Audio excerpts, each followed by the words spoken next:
नमस्कार दोस्तों, आप सभी का स्वागत है हमारे YouTube चैनल शक्ति ज्ञान में। दोस्तों, हिंदू सनातन धर्म में दो महत्वपूर्ण तिथियां ऐसी हैं जिनके बारे में कहा जाता है कि भूल कर भी भूल ही नहीं सकते, और वह है अमावस्या और पूर्णिमा तिथियां। इन दो तिथियों में भगवान की पूजा करना, मंदिर में या जरूरतमंद लोगों को दान करना आपके जीवन के समस्त कष्ट दूर करने वाला है। पूर्णिमा के दिन भगवान श्री हरि विष्णु, माँ लक्ष्मी जी, भगवान शिव सहित समस्त शिव परिवार और श्री सत्यनारायण भगवान के साथ चंद्र देवता की पूजा करनी चाहिए। आज के दिन अपने पितरों के निमित्त जल का तर्पण अवश्य करना चाहिए। दोस्तों, पूर्णिमा को लेकर बहुत कंफ्यूजन रहता है कि पूर्णिमा का व्रत हमें किस दिन करना चाहिए, पूर्णिमा का नियम किस दिन से करना होता है। तो दोस्तों, पूर्णिमा तिथि एक ऐसी तिथि है जिसका इंतजार आज ही से नहीं हमेशा से किया जा है। कारण भी है कि पूर्णिमा तिथि पर लक्ष्मी आराधना करने से बहुत जल्दी सफलता मिल जाती है। कहा जाता है कि लक्ष्मी और चंद्रमा आपस में भाई हैं, भाई बहन का संबंध है, क्योंकि दोनों की उत्पत्ति समुद्र से हुई है। और पूर्णिमा यानी कि चंद्रमा जिस दिन पूर्ण कलाओं के साथ होते हैं, उस दिन यदि हम लक्ष्मी जी की आराधना करते हैं तो दोस्तों वह इतनी प्रसन्न होती है कि धन संपदा से भर देती है। और धरती के लोक वासियों को भगवान विष्णु ने भी कहा था कि आज के दिन मेरे साथ जो लक्ष्मी आराधना करेगा, आराधना के उपरांत देव के दर्शन करेगा, उन्हें अर्घ प्रदान करेगा, उनके जीवन में हर प्रकार से सुख और समृद्धि प्रदान करेंगी। तो दोस्तों, आज की इस वीडियो में हम जानेंगे ज्येष्ठ पूर्णिमा 2024 में कब है। 21 या 22 जून जाने पूर्णिमा की सही तारीख, शुभ मुहूर्त और महत्व, और चंद्र रोदय का सही समय क्या है, तो कब मनाई जाएगी ज्येष्ठ पूर्णिमा 2024 में, और कब रखा जाएगा ज्येष्ठ पूर्णिमा 2024 का व्रत क्या होगा, राहुकाल का समय, अभिजीत मुहूर्त, पूजा विधि, इस दिन क्या करें क्या नहीं। तो आज की वीडियो में हम संपूर्ण जानकारी देने जा रहे हैं, तो वीडियो में शुरू से लेकर अंत तक बन रहे। नमस्कार दोस्तों, स्वागत है आप सभी का आपके पसंदीदा चैनल शक्ति ज्ञान में। दोस्तों, वीडियो को शुरू करने से पहले एक बार कमेंट सेक्शन में जय श्री हरि विष्णु अवश्य लिखें, और वीडियो को लाइक करके हमारे चैनल को सब्सक्राइब कर दें और बेल आइकन का बटन अवश्य ही दबा दें। ज्येष्ठ मास की पूर्णिमा को बहुत अधिक श्रेष्ठ माना गया है।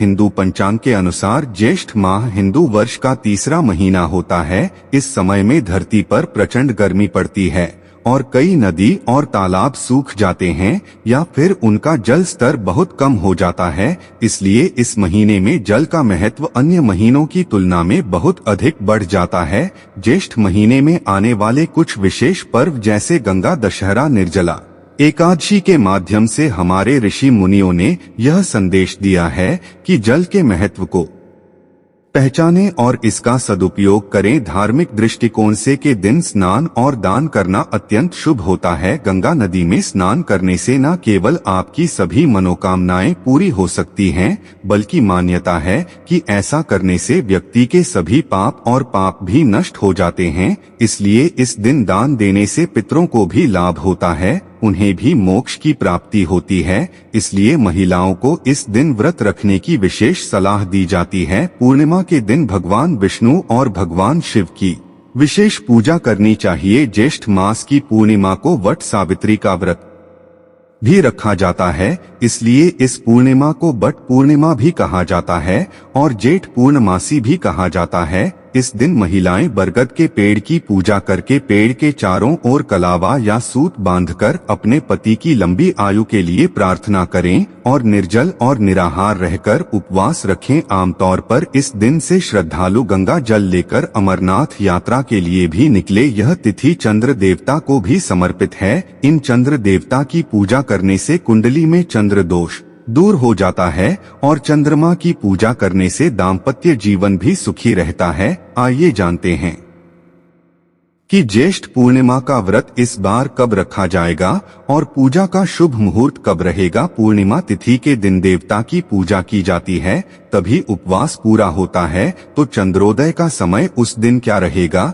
लेकिन दोस्तों अभी तक आपने वीडियो को लाइक नहीं किया है तो वीडियो को लाइक करके चैनल को सब्सक्राइब अवश्य कर दें और हाँ, पास वाले बेल आइकन का बटन दबाना बिल्कुल भी ना भूले। इस बार ज्येष्ठ महीने की पूर्णिमा तिथि 2 दिन रहने वाली है। ऐसे में आपको बताते हैं कि किस दिन पूर्णिमा का उपवास रखा जाएगा और किस दिन स्नान दान किया जाएगा। पूर्णिमा तिथि प्रारंभ होगी 21 जून शुक्रवार को सुबह 7 बजे से, जिसकी समाप्ति 22 जून शनिवार को सुबह 6:37 पर हो जाएगी। और हिंदू धर्म के अनुसार जिस तिथि में रात के समय चंद्रमा भी उदय हो रहे हो, उसी पूर्णिमा तिथि को पूर्णिमा की पूजा करनी चाहिए और व्रत भी रखना चाहिए। इस प्रकार से इस बार 21 जून शुक्रवार को पूर्णिमा का व्रत रखा जाएगा। वट पूर्णिमा व्रत भी इस दिन रहेगा। श्री सत्यनारायण भगवान की पूजा करके सत्यनारायण भगवान तिथि 21 जून को रखा जाएगा। उद्या तिथि के अनुसार 22 जून शनिवार को पूर्णिमा का स्नान दान किया जाएगा, क्योंकि इस दिन सुबह ही पूर्णिमा की तिथि समाप्त हो रही है। ऐसे में शाम के समय की जाने वाली चंद्र देवता की पूजा भी आप 21 जून शुक्रवार के दिन ही करें। 21 जून शुक्रवार सूर्योदय होगा सुबह 5:02 पर, सूर्यास्त होगा शाम 7:01 पर। ब्रह्मा मुहूर्त सुबह 4:09 से 4:57 तक रहेगा। अभिजीत मुहूर्त दोपहर 12:01 से 12:55 तक रहेगा।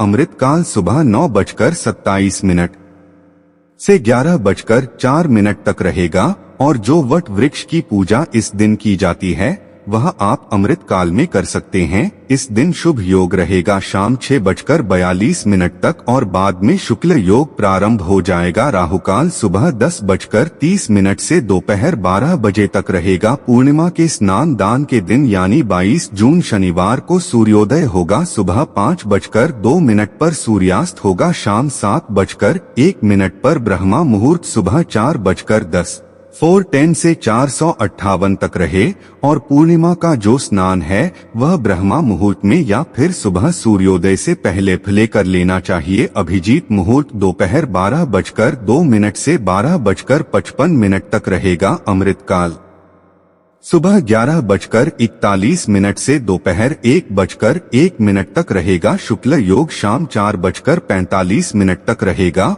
और बाद में ब्रह्मा योग प्रारंभ हो जाएगा। और इस दिन राहुकाल सुबह 9 बजे से 10:30 तक रहेगा। 21 जून शुक्रवार को चंद्रोदय होगा शाम 6:54 पर। शाम को आप चंद्र देवता की पूजा इस समय के बाद से कभी भी करके और चंद्र देवता को अर्घ देकर अपना उपवास को सकते हैं। आज के दिन दीप दान करना चाहिए, नाखून बाल इत्यादि नहीं काटने चाहिए, तामसिक भोजन का सेवन नहीं करना चाहिए और घर पर आए हुए किसी भी याचक को खाली हाथ नहीं लौटना चाहिए। व्रत रखने वाले भक्तों को सुबह देर तक नहीं सोना चाहिए। जहां तक हो सके ब्रह्मा मुहूर्त में उठकर ही स्नानादि से निवृत्त होकर सूर्य देवता को जल अर्पित करके फिर पूजा करनी चाहिए। पूर्णिमा व्रत की कथा अवश्य ही पढ़नी और सुननी चाहिए और दिन भर उपवास रखना चाहिए। शाम को चंद्रोदय होने पर चंद्र देवता को जल का अर्घ देकर और धूप दीप दिखाकर आरती करने के बाद खीर का भोग लगाकर उसी खीर को प्रसाद रूप में ग्रहण करके अपना उपवास खोलना चाहिए। आज के दिन सफेद रंग की वस्तुओं का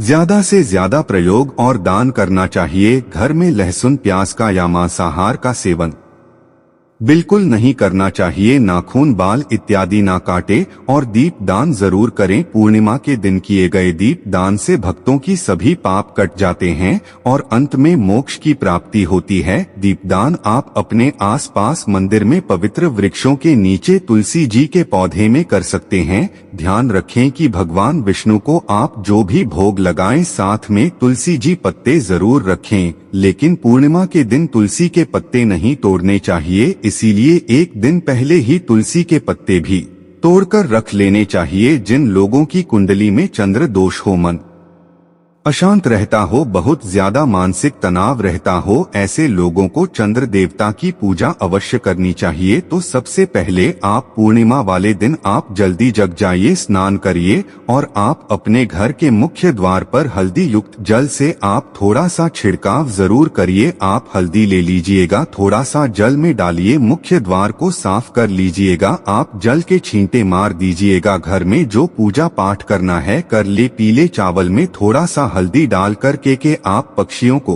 पीले चावल दीजिएगा। गौ माता को बेसन से जुड़ा हुआ कोई भी पकवान, बेसन से बनी हुई रोटी या बेसन से बना हुआ हलवा आप गौ माता को खिलाइए। बहुत बड़े दुख, तकलीफ और कष्ट दूर हो जाते हैं। दोस्तों, आज भगवान सत्यनारायण की कथा घर में करना और सुनना दोनों ही बहुत लाभप्रद होता है। तो सत्यनारायण भगवान की कथा यदि आप घर में नहीं कर पाते हैं तो आप जो पूजा होती सामान्य भगवान विष्णु जी और लक्ष्मी जी की, वह आप जरूर सुनिए। दोस्तों, आपको बता दूं कि कलयुग में हर कामनाओं की पूर्ति के लिए सत्यनारायण की कथा कराई जाती है। घर में जो भी शुभ और मांगलिक कार्य होते हैं उससे पहले सत्यनारायण की कथा कराई जाती है। और मैं खुद का अनुभव बता दूं कि सत्यनारायण की कथा मात्र कुछ दिन सुन लिया जाए, 5, 7 या 12 पूर्णिमा, तो आप देखेंगे कि जिस मनोकामना की पूर्ति के लिए पूर्णिमा की कथा आप सुनते हैं, श्रवण करते हैं, आपकी कथा खत्म हो जाती है तो आप कथा सुनने का पुण्य फल जो है ले सकते हैं। कलयुग में सभी कष्टों को दूर करने वाली होती है पूर्णिमा के दिन। आज नहाने के पानी में थोड़ा सा तिल जरूर डालिए। सभी परिवार के सदस्य नहाने के पानी में तिल मिलाकर स्नान जरूर कीजिए, इसका बहुत अधिक लाभ आपको मिलेगा। तिल के स्नान और दान से जीवन के सभी कष्ट दूर होते हैं। दोस्तों, आज भगवान विष्णु की माता लक्ष्मी के साथ पूजा जरूर पूजा करिए। दोस्तों, जानते हैं आप क्या क्या दान कर सकते हैं? तो जो भी आप दान करना चाहते हैं संकल्प करके दान कर दीजिए। इस दिन ब्राह्मणों को, जरूरतमंदों को, गरीबों को दान करना चाहिए। जरूरत की चीजें जैसे कि अन्न का, धन का दान आप कर सकते हैं। गर्मियां है तो जल का दान कर सकते हैं, जूते का दान कर सकते हैं, छतरी का दान कर सकते हैं। अपनी इच्छा के अनुसार जो भी आपकी सामर्थ्य में हो उसके अनुसार आप दान कर सकते हैं। इस पूर्णिमा पर अगर विधि विधान से लक्ष्मी और नारायण की आराधना करते हैं तो, और अगर आप वट सावित्री व्रत के बारे में जानना चाहते तो वीडियो अपलोड हो चुकी है। वट सावित्री व्रत कथा और सत्यनारायण की कथा भी हमारे चैनल पर जरूर सुन लीजिएगा। दोस्तों, उम्मीद करता हूँ आज की यह वीडियो आपको जरूर पसंद आई होगी। तो वीडियो को लाइक करके शक्ति ज्ञान चैनल को सब्सक्राइब अवश्य कर दें और हाँ, पास वाली बेल आइकन का बटन दबाना बिल्कुल भी ना भूले। मिलते हैं अपने अगली वीडियो में, तब तक के लिए धन्यवाद। जय श्री राम, हर हर महादेव।